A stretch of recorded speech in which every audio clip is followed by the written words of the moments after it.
Hi, my name's Scott Arrington from Murray Hill Talent. In the 10 years that I've been doing this, I've probably done close to 500 weddings. It's important that I go into your wedding with the experience that I've gained over that time and with the enthusiasm that I had from the very beginning.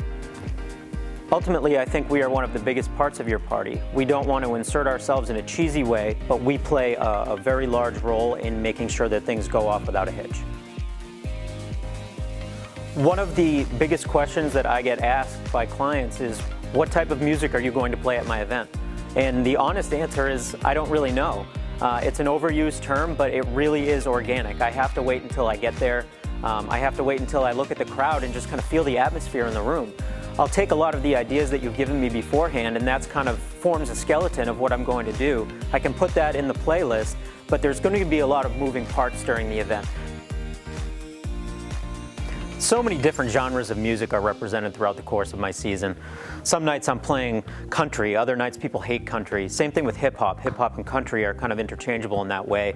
It's either a love or hate relationship with certain people and certain styles of music. You know, there's some nights that I don't play music past the 80s. There's some nights that I don't play music prior to the 80s. But I always key into the most danceable, the most recognizable music from each genre. And I need to mix them together flawlessly. The gear that I use is really hands-on. It's really important for me to be manually mixing the music throughout the course of the night. That keeps it exciting for me, it keeps it exciting for the guests. If you keep the beat going seamlessly from a Motown song to a hip-hop song, then the guests don't have a chance to leave the dance floor. So many DJs don't mix the songs together, you'd really be surprised. Some let the songs run out before they start the next one. Some start the songs with a long intro at the beginning. It's important to cue those songs up and mix them together and make sure that it's an exciting experience for your guests. Murray Hill Talent DJs are extremely reliable. We've been in this area our whole lives and we understand what it takes to get to an event on time.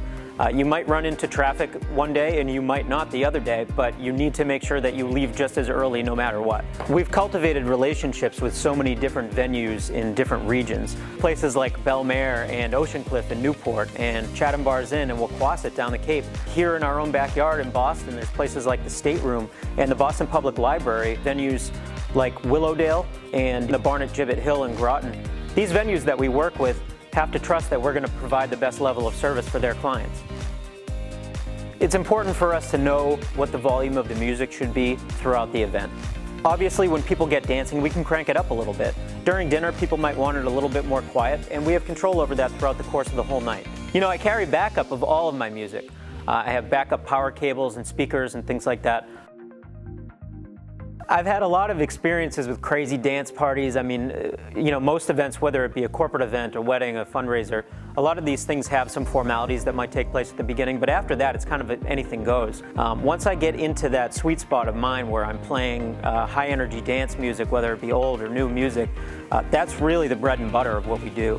Once people get out there, you can feel it. You can feel it in the atmosphere, the guests can feel it, and if they can feel it, you can feel it, and vice versa.